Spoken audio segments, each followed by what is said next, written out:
I still remember the sound of Grandpa's safe door swinging open. Slow, hollow, final.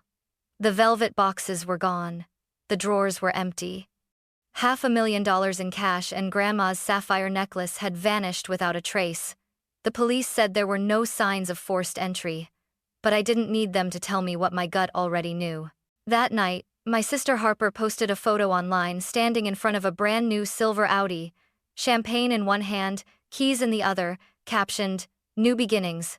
My billionaire grandfather sat in silence, staring at the screen, his face gray under the lamplight. A week later, Harper called me, her voice shaking. "What have you done, Kinsley? I hate you." I just smiled, watching the light from the phone flicker across my face. Because by then, my revenge was already complete. When you grow up in a house filled with marble floors and oil paintings, you stop noticing the price of things, until the day you watch it all disappear. That morning, I walked into Grandpa's study, carrying his favorite coffee, black, 1 sugar, and froze. The safe door was hanging open, a metal mouth yawning in silence. The drawers inside were empty, except for a single velvet pouch, ripped at the seam. I called out, "Grandpa?" My voice sounded small in the echoing room. He appeared moments later, still in his robe, his cane tapping the hardwood floor. The color drained from his face when he saw the open safe. "No," he whispered, stumbling forward. "Kinsley, it was locked last night. I checked it myself." I crouched beside the safe, tracing the dial. No scratches. No sign of a break-in. "Someone knew the code," I said quietly. He looked at me with disbelief first, then heartbreak. "Only 2 people know the combination, you and me." "I didn't open it," I said. "I swear." "I know," he said softly, but I could tell his mind was already spinning. By the time the police arrived, the morning sun had turned sharp and cruel. They photographed everything, dusted for prints, asked questions that felt mechanical. "Any staff changes recently? Visitors? Family?" That last word, family, hung in the air like poison. When the officers left, Grandpa sank into his armchair and rubbed his temples. "They took everything, Kinsley. Your grandmother's jewelry, the cash, the documents, decades of my life." I placed my hand on his. "We'll find out who did this." But even as I said it, my phone buzzed. A notification. I glanced down and froze. It was my sister, Harper. Her post lit up my screen. A mirror selfie in front of a luxury kitchen with white marble countertops and gold fixtures. Caption: "Finally, home number, new beginnings, number, dream house." Attached were 2 photos, a shiny silver Audi in a driveway, and her husband Dylan holding up the keys, grinning like a fool. My pulse slowed. Cold, calculated. The safe had been emptied on Tuesday night. Harper's new home photo was posted Thursday morning. I didn't say a word to Grandpa. I just turned off my phone and forced a smile. "Let's get some rest. We'll talk to Detective Miller tomorrow." But later that night, I sat in the dark at my desk, scrolling through Harper's feed. New house, new car, expensive clothes. Her life had changed overnight, and all right after our family's fortune vanished. I replayed her voice in my head, from the last time we spoke. "You and Grandpa always act like the world owes you. Maybe it's time things evened out." Evened out. Now I understood what she meant. As the house grew quiet, I looked toward the hallway where Grandpa's room was. I could still hear his faint cough, the sound of an old man trying to hold on to dignity. And in that moment, I made myself a promise. I wasn't going to call the police again. I wasn't going to beg for justice. I was going to take it back myself. Because if Harper thought she could steal from a billionaire and walk away smiling, she hadn't yet met the version of me that woke up that night. The next morning, Grandpa's lawyer, Mr. Dalton, came over. He was the kind of man who could make sympathy sound like a legal clause. "Without clear evidence of forced entry," he said, "the insurance company may reject the claim. I'll do what I can." Grandpa nodded weakly, his eyes lost somewhere beyond the room. The safe behind him stood open, an ugly reminder of betrayal. While Dalton spoke in circles about paperwork, I noticed something on Grandpa's desk, a stack of old checkbooks, 1 torn page missing. My instincts buzzed. When Dalton left, I asked, "Grandpa, Did Harper ever borrow money from you recently? He frowned. She mentioned Dylan was having trouble with his tech business. I gave them some advice. Not money. Did she ask for your safe code? He hesitated, then exhaled. She said she needed to retrieve some old family documents while I was at the doctor's. I told her the combination. I closed my eyes. And you didn't change it afterward? No. Why would I? That was all I needed to know. I spent the rest of the afternoon pretending to comfort him while my mind ran calculations like a silent storm. Harper had motive, access, and opportunity. She just didn't have fear yet. That evening, I drove to her new address. The house was in Desert Ridge, one of those luxury communities where fountains gurgled in the desert and every lawn looked like a magazine cover. Her Audi was in the driveway, sunlight glinting off its hood like a taunt. I parked down the street and watched. Through the window, I saw Harper laughing, champagne glass raised, Dylan's arm around her shoulders. My phone buzzed a message from her. Harper. Hope Grandpa's okay. I'm praying for him. Me. He's heartbroken. We were robbed. Harper. Oh my God, that's awful. Any idea who did it? Me. Not yet. Harper. Keep me posted. I'll come visit soon. My fingers hovered over the keyboard. I wanted to type, "You already did visit but deleted it." Instead, I took photos. The car, the house, the timestamp. 2 days later, I contacted an old friend, Jacob Harlan, a private financial investigator I used to work with at the bank. You're saying your sister bought a $500,000 house in cash right after your grandfather got robbed? He asked. Not cash, I said. She financed it. But the down payment $45,000 was cash. I want to know where it came from. He whistled softly. That's not coincidence. Send me whatever you have, bank name, full legal names, timeline. I'll dig quietly. I did. Within 24 hours, he called back. Kinsley, you're not gonna like this. Her husband deposited 25 grand cash the day after the theft. Then another 20 into a different account 3 days later. Both flagged for review but not investigated yet. Because? Because he split them into smaller amounts under reporting limits. It's called structuring. I gripped the edge of my desk, anger simmering cold and steady. They're not just thieves, I said. They're amateurs. Jacob paused. You want me to take this to law enforcement? No. Not yet. Then what's your plan? To let them think they've won. I hung up and turned toward Grandpa's portrait on the wall, his younger self, confident, dignified. You built an empire with patience, I whispered. I'll reclaim it the same way. That night, I opened a new file on my laptop. Operation Balance. Inside, I typed the first line. February 15. Theft confirmed. Harper gains assets. Watch, record, wait. Every war starts with a list. And mine had just begun. 3 days after my call with Jacob, he sent me a file. A neat PDF, numbers, dates, transfers. Cold, clean proof that Harper and Dylan had touched Grandpa's money. But proof wasn't enough. Not yet. I wanted them cornered, gasping. I wanted them to feel that same hollow terror Grandpa had felt staring at the empty safe. That night, I went back to the mansion. Grandpa was sitting in the study, his reading glasses sliding down his nose, a legal envelope trembling in his hands. It's the insurance company, he said. They're denying the claim. No signs of forced entry. He looked up, eyes glassy. Kinsley, maybe we should just move on. Oh? Move on. 2 words that tasted like ash. I nodded because I couldn't bear to tell him the truth yet. If he knew Harper was behind this, it would kill him faster than age ever could. After he went to bed, I pulled out the photos I'd taken of Harper's house and car. The Audi gleamed even under streetlights, an arrogant silver trophy. I enlarged one of the pictures. There it was, the dealership sticker still on the license plate. Perfect.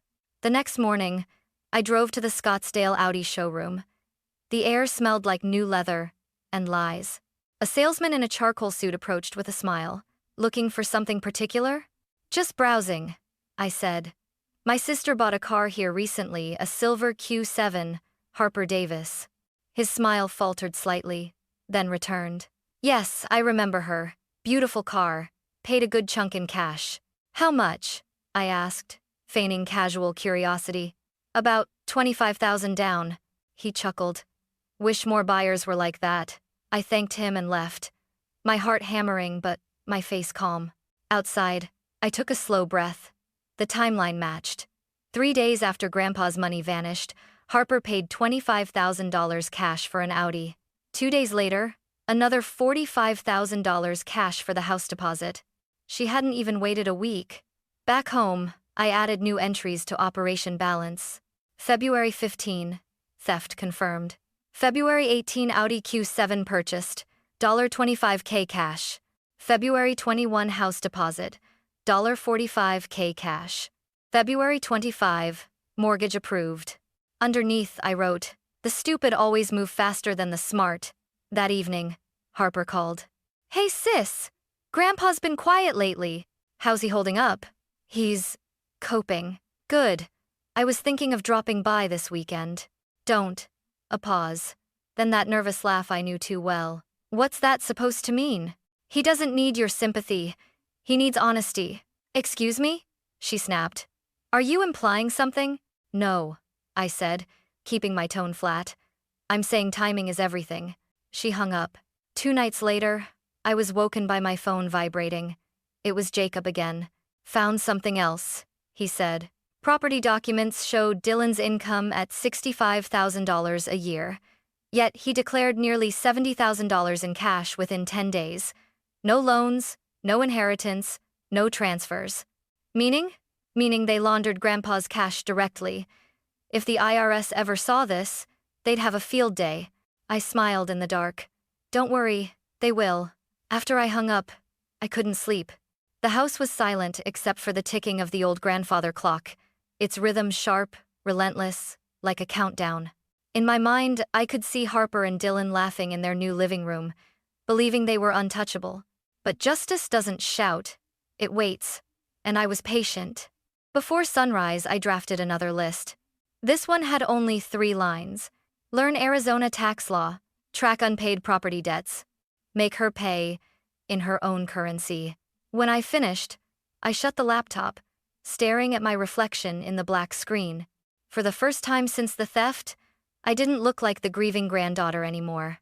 I looked like a hunter. For weeks, I let Harper believe I'd moved on. I answered her texts with polite half-sentences, asked about her beautiful new home, even sent her a polite smile emoji when she bragged about the pool. It was all part of the act. The calm before the storm. While she played house with stolen money, I was turning every ounce of my anger into paperwork. Grandpa had always said, "Power isn't loud, Kinsley. It's documented." So I started documenting everything. My next stop was the downtown office of Jacob Harlan's old colleague, a real estate attorney named Marcus Webb, the kind of man who spoke in clauses and thought in contingencies. He greeted me with a firm handshake and cautious curiosity. "Jacob told me you're gathering information?" "Not information," I corrected. "Leverage." I handed him a folder thick with printouts, bank transfers, property filings, screenshots of Harper's new home listing. He flipped through them, his brow furrowing. "This is thorough. You've got dates, movements, everything but a confession." "Confession isn't necessary," I said. "Proof of inconsistency is." Webb leaned back in his chair. "So, what exactly do you want to do?" "I want to make sure Harper pays for what she stole legally, quietly, and permanently." He smiled faintly. "You sound like a prosecutor." "No," I said. "Just a woman with receipts." We worked for hours, building a financial map of Harper and Dylan's assets. Mortgage details, car financing, property liens, tax records, every thread of their perfect life, laid out on paper. Then Webb tapped one line with his pen. "They owe back property taxes from last year. Not much, around 8,000. But in Arizona, unpaid taxes become public liens. And anyone can buy them." I blinked. "Meaning?" "Meaning, if someone buys that lien and they fail to repay it, that person can legally foreclose the property." End quote. "Even if it's their home?" "Especially if it's their home." For the first time in weeks, I felt a chill of satisfaction. "Can we purchase it?" Webb nodded. "Through a holding company.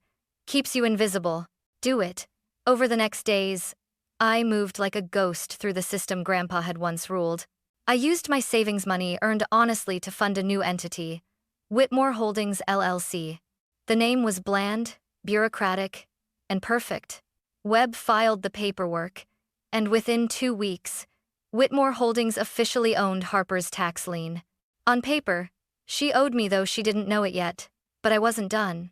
I wanted to make sure every dollar of that stolen fortune turned into a blade against her. That night, I met Naomi Torres, a forensic accountant Webb recommended ex-IRS, mid-40s, eyes that missed nothing. She skimmed the documents like a detective at a crime scene. 70,000 in cash movement across 3 accounts, she murmured. Classic structuring. You file the right report, the IRS will eat them alive. I exhaled slowly. Can it be anonymous? She smiled. Completely. It'll look like an internal flag. No one will trace it back to you. Then do it. Naomi closed the file. You know, most people want their money back. You just want them punished. I looked out the window, the city lights flickering against the glass. Money can be replaced, I said. Respect can't. A week later, everything was in motion. Whitmore Holdings quietly owned their tax lien. The IRS had received Naomi's anonymous report, and Harper, blissfully unaware, was posting photos of her new designer kitchen under the caption number Grateful Heart. She had no idea gratitude was the last thing she should be feeling, because beneath those marble tiles she bragged about, the ground was already shifting, and I was the one pulling it out from under her feet. It started quietly, like most storms do.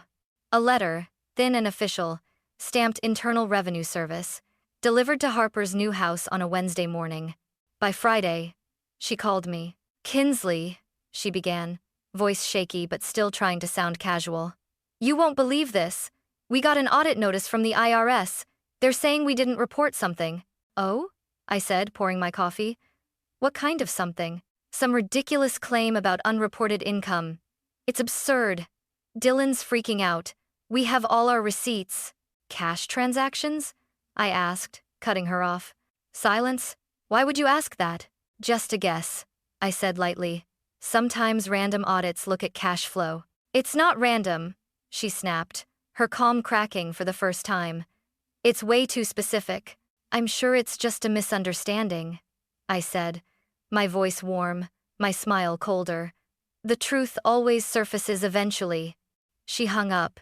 Over the next 2 weeks, I followed their unraveling from a distance. Jacob sent me updates. They hired a tax attorney, $5,000 up front, $300 an hour. IRS is questioning $70,000 in cash deposits. They're panicking. Every night, I updated my file, operation balance, with new notes. IRS audit initiated. Attorney fees rising. Stress fractures visible. It was beautiful, in a terrible way, like watching a sandcastle collapse under its own weight. Then came the call from Grandpa. He was sitting on the veranda when I arrived, looking smaller under the Arizona Sunday.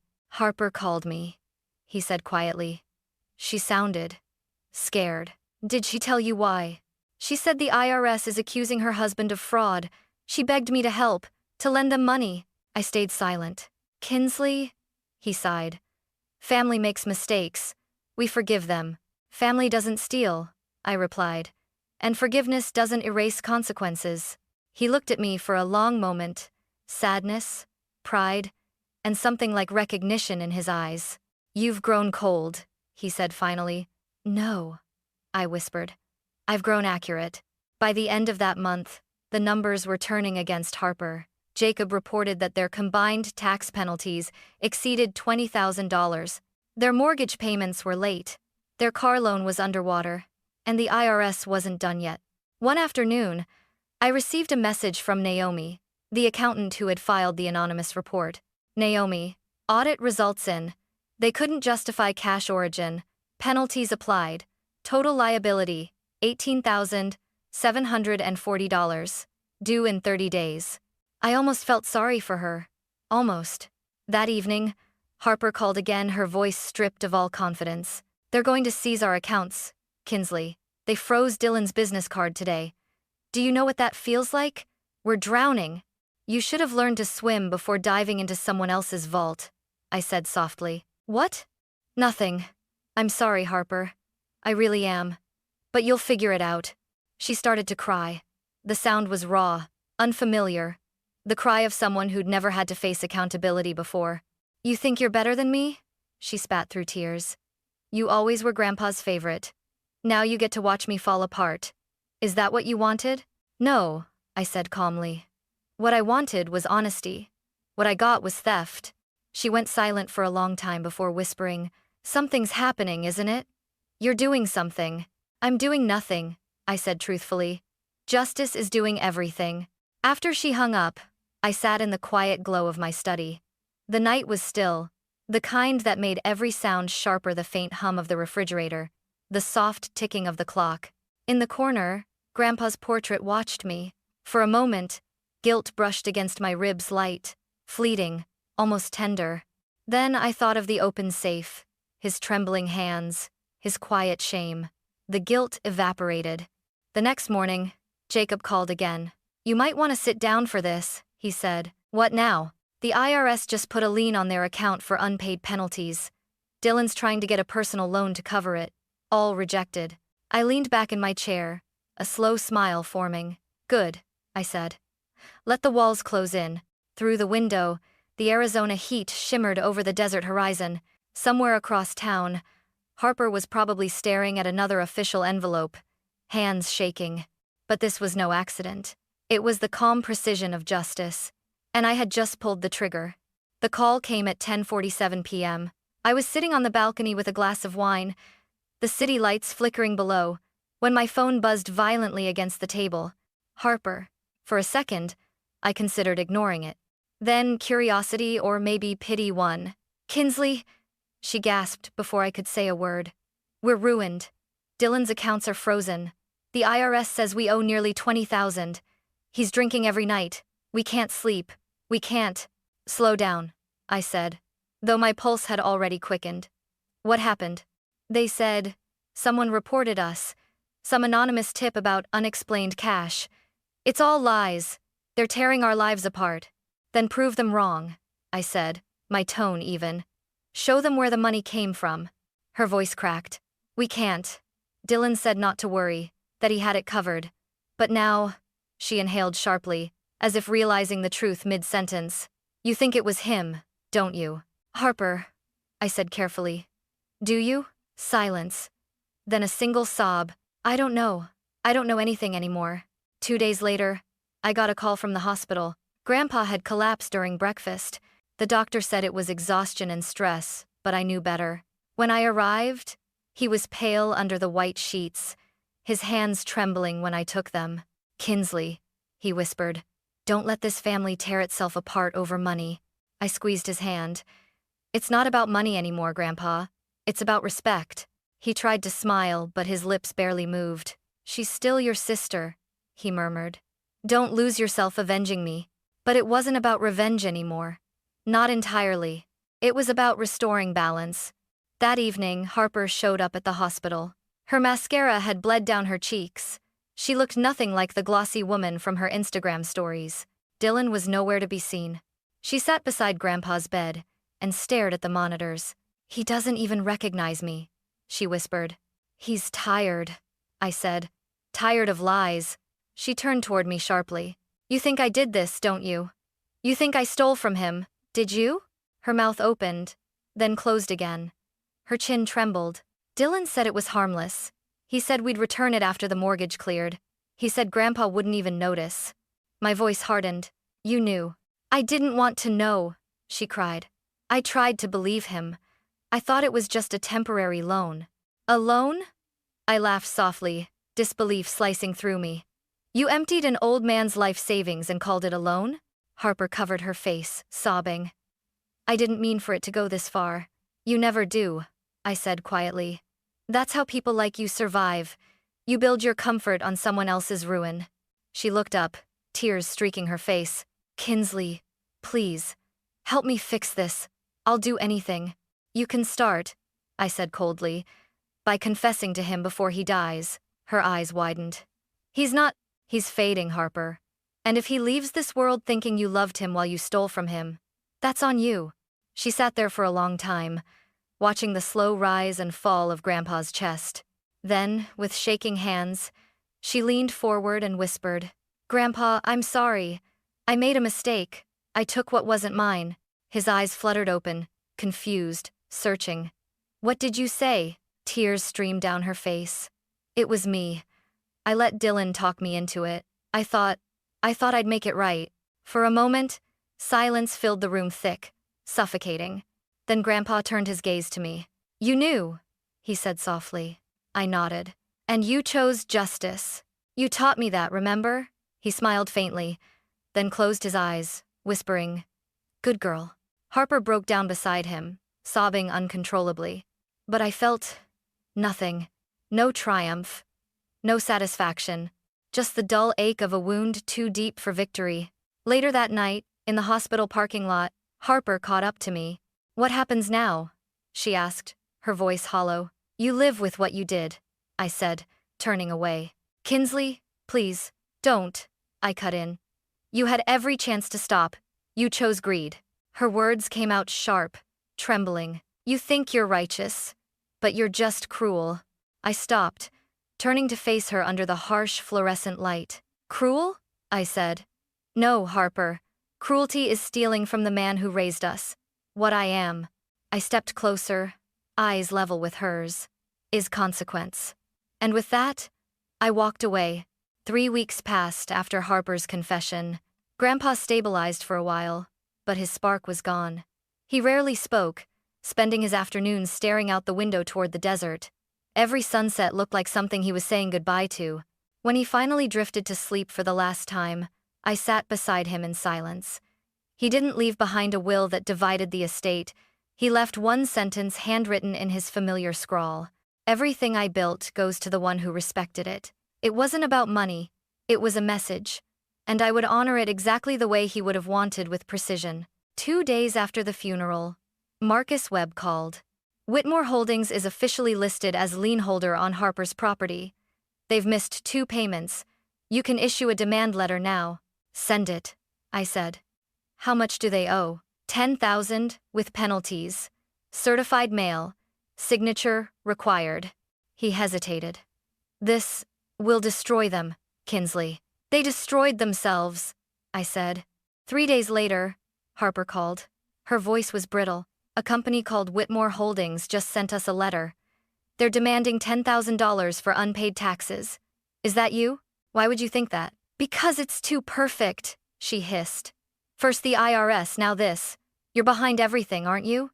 "Harper, you of all people should know actions have consequences. You're insane. That house is all we have. Then maybe you should have thought twice before buying it with stolen money. You'll regret this, Kinsley." "Maybe," I said softly, "but at least I'll sleep." She hung up. That week, Jacob texted me. "Their accounts are empty. Dylan's quit his job.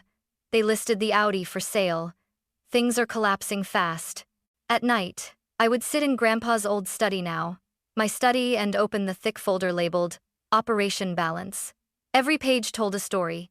Theft, lies, denial, and now, reckoning. It didn't bring joy. It brought clarity. 2 weeks later, Webb called again. "No payments received.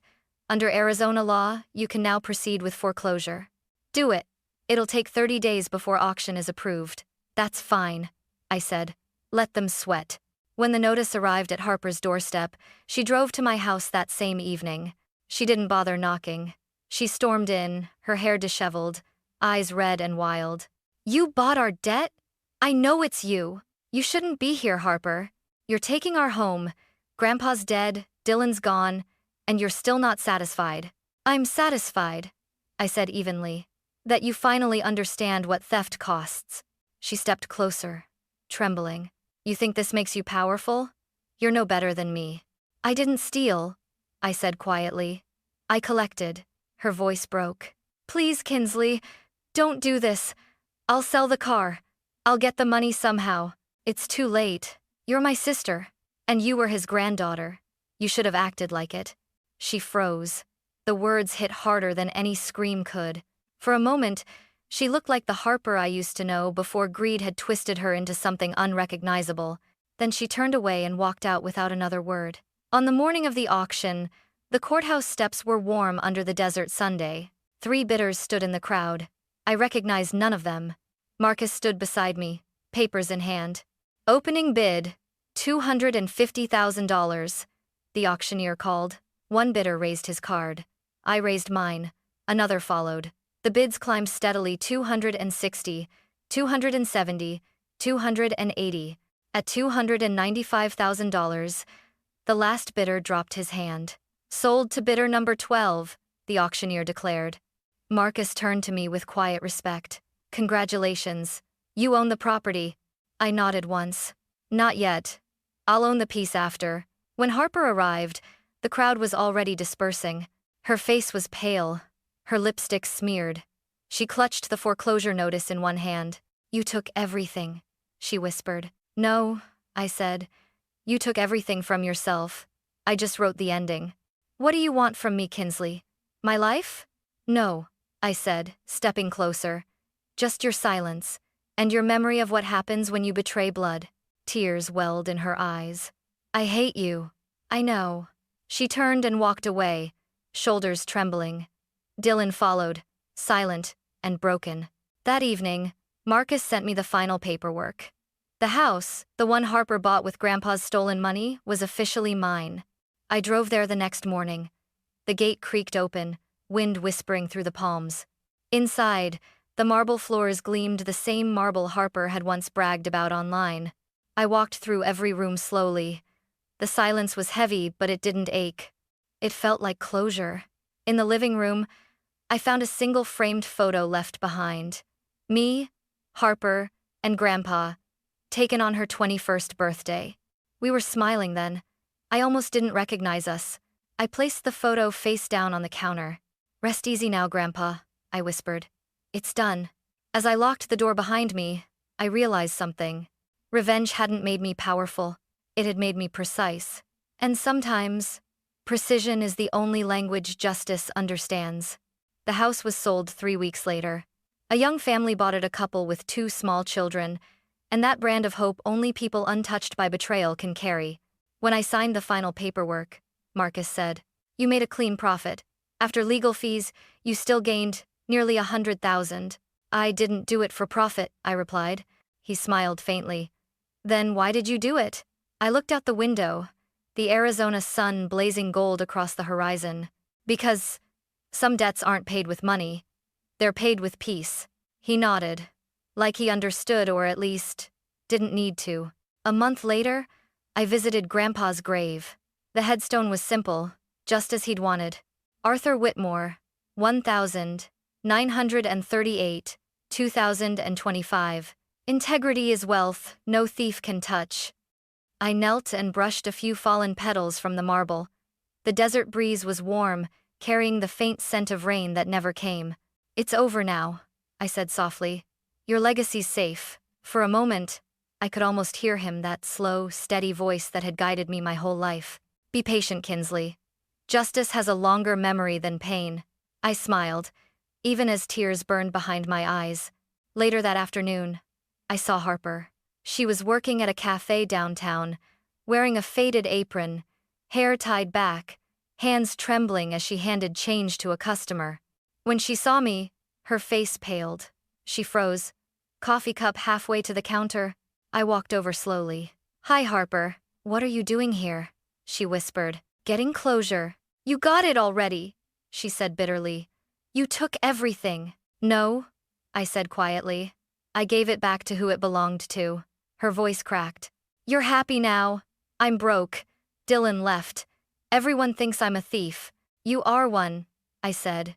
Not cruelly, just truthfully. She flinched, her jaw tightening. "You think you're some kind of hero? You're worse than I ever was.